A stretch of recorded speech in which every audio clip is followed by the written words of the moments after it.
G'day guys, this is Rob from Troutlore.com, Australia's fly tying specialist store. Today we're going to be tying the Chubby Chernobyl. So let's get started.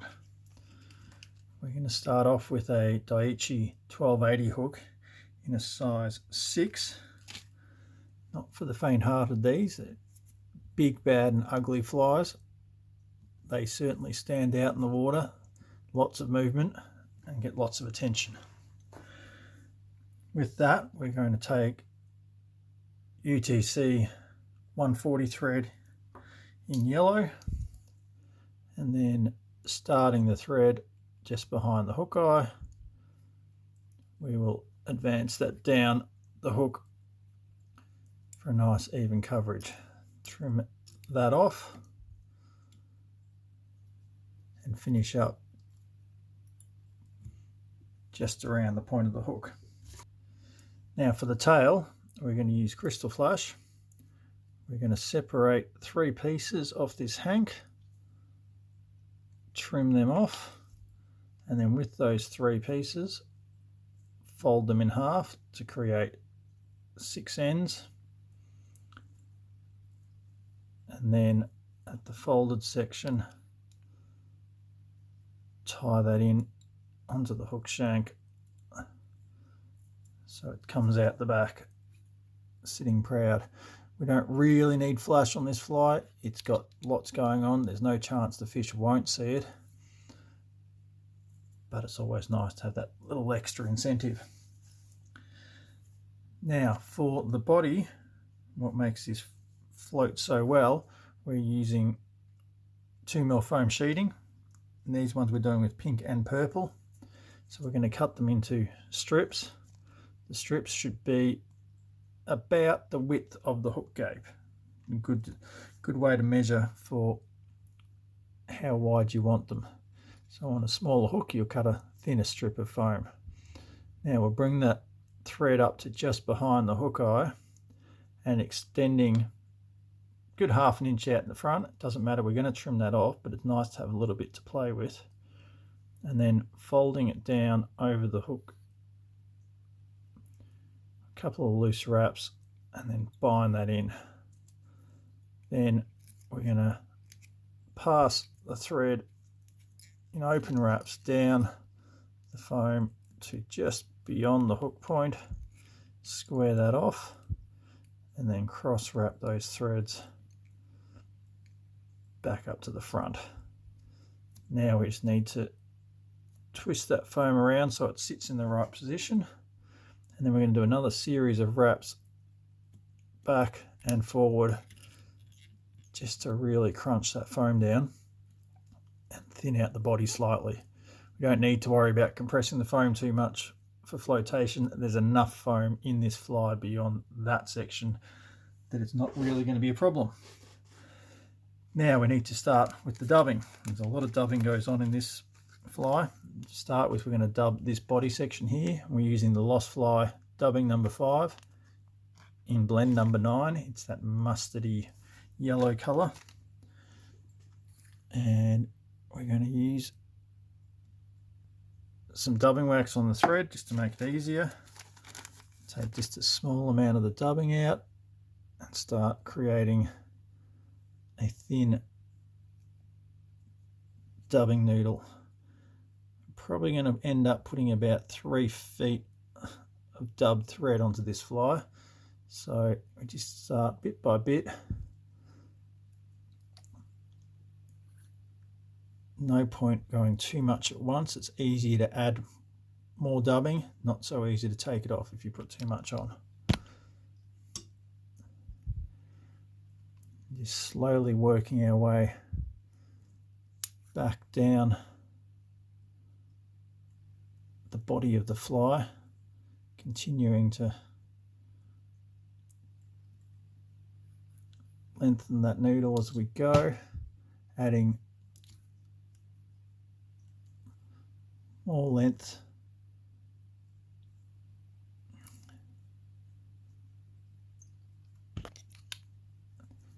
And we're going to come in, wax the next section of thread, take a little more dubbing, Start wrapping that on as the next noodle.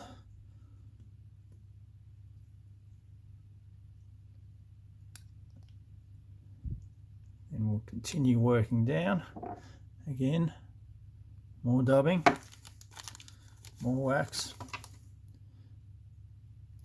and just keep on adding as we go, keeping that noodle nice and slender. If you put too much on to try and speed this process up, it just bulks up, the thread cuts through, you end up with a lump of dubbing that just hangs off and doesn't actually bind in and become part of the body that we're trying to create here.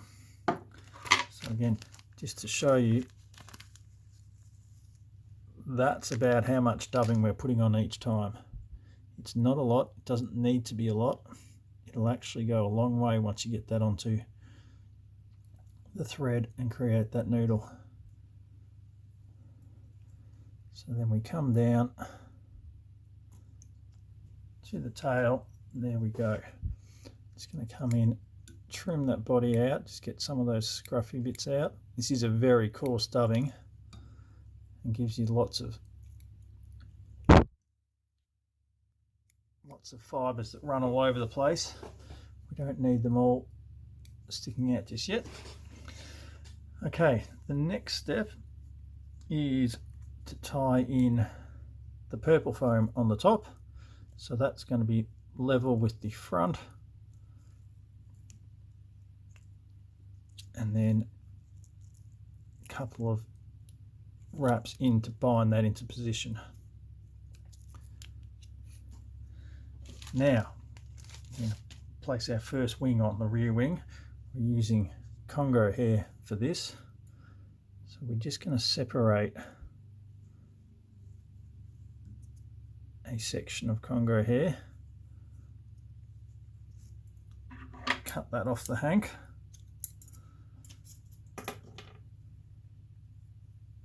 And then just smooth it out so it's all bunched nicely together. And then a couple of loose wraps to tie that in. We're going to trim this, so we want to keep a fair bit of length in there, but it doesn't need to be precise at this stage because it's going to get trimmed down. So with the 2 wraps binding to hold it, we fold that back, and a couple of wraps behind, we'll just turn the fly a bit so you can see what's going on. Now we're going to add some dubbing in there to thicken up that thread and push the wing back so it sits more towards the rear rather than wanting to jump straight up. So in again with dubbing needle, and we're just wrapping backwards onto itself, back onto that wing as we go. And you'll see that holds that wing down nicely. The next step is to add our rear legs. For those, we're using round rubber, medium round rubber from Hairline. When tying these, if you pull one piece of rubber off, you'll find that a third does you nicely for tying in each leg. So I fold them into thirds and then trim,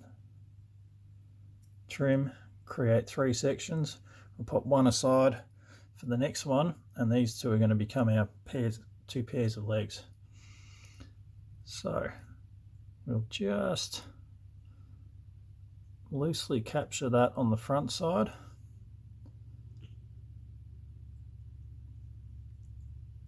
And then put a second wrap around. Then we're going to fold this over and capture it on the rear side and put a second wrap to bind it in place. You can see that we then have those legs caught. Now again, some more dubbing, so we're just going to put a bit more wax on there and just the smallest amount, create a nice fine noodle again.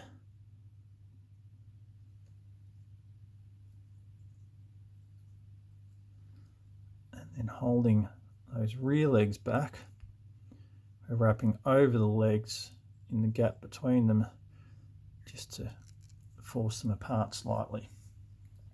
As you can see, that's forced those legs to splay wide. And then we'll take this loop, just to get that out of the way, pass it in behind the wings for now, and it can sit there until later on. Now that second extension of the wing, we're just going to trim that off, and that becomes our front wing. So lift that purple dubbing up. We're just going to advance the thread up the body to the front of the dubbing, lay that purple down, pinch, a couple of wraps, pull that tight, just making sure that the purple and pink foam are aligned.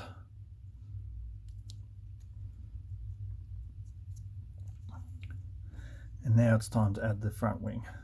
So with the other section of Congo hair around the center,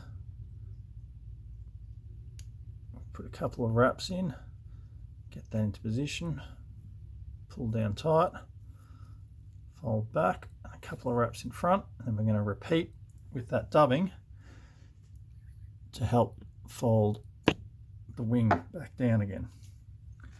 So another fine dubbing needle, just a little bit, you don't need too much.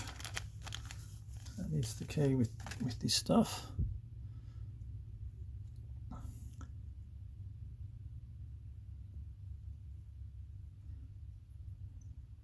Create our dubbing needle, pull that wing back, a couple of wraps, I'll turn it up like this so you can see, and then we're going to wrap backwards onto the wing to bind that down. Now we're going to add our front set of legs. So again, we take one of those thirds of the medium round rubber, capture that on the front side, and a second wrap just to secure that. Then we fold that around, capture that on the rear side,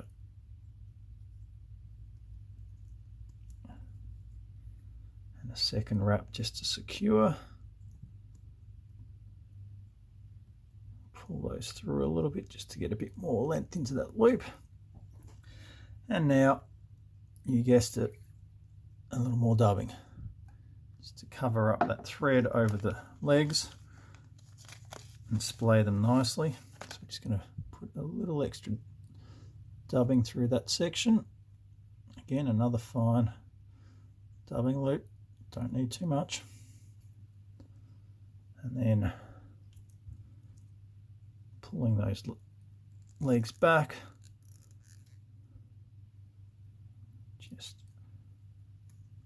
smooth that loop out, and then that gets wrapped in. Now we can fold those front legs back, pull the front foam up, a few wraps around the hook shank, and then pop a 1/2 inch in over that to lock that into place. Now it's just a matter of whip finishing this, and then we can start cleaning it up. So in with the whip finisher, pull everything out of the way, and 3 or 4 turn whip finish. Follow that with another one.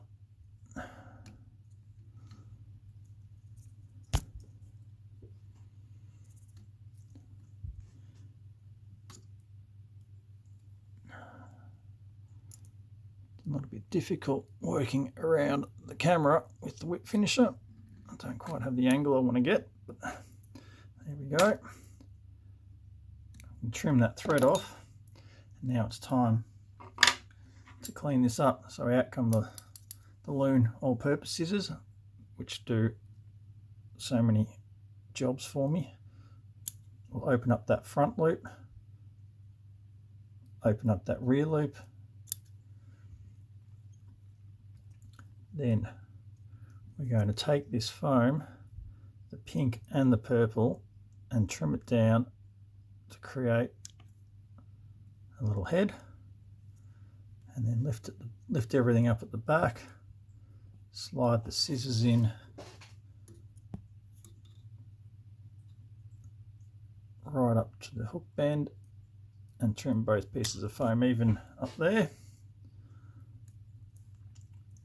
Then our tail, just going to leave that extended about 1/4 of an inch out beyond the back of the body and trim them all even.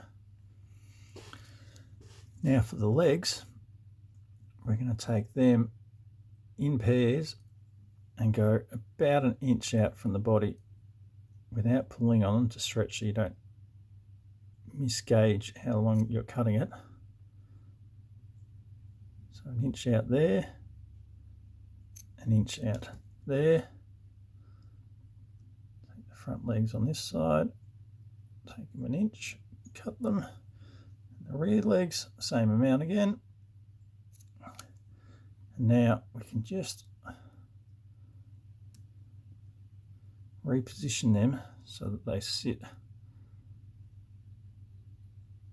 evenly together. And then we're going to trim the wing.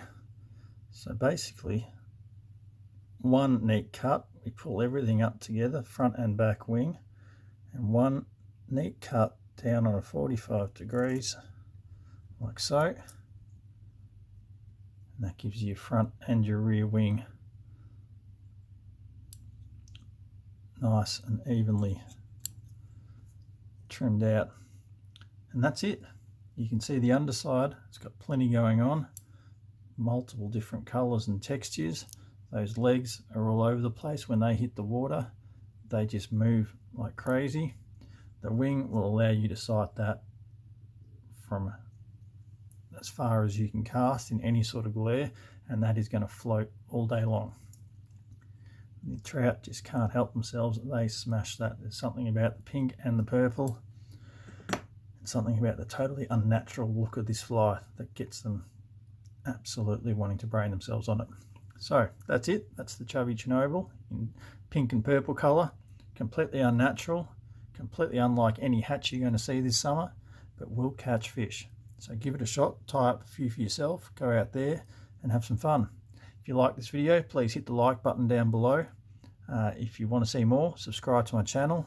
You will also find down there below this video in the description a list of the materials and links to where you can find them on our website. If you've got any questions, please give me a call, send me an email. I'm always happy to help. So once again, thanks for watching. We'll see you next time.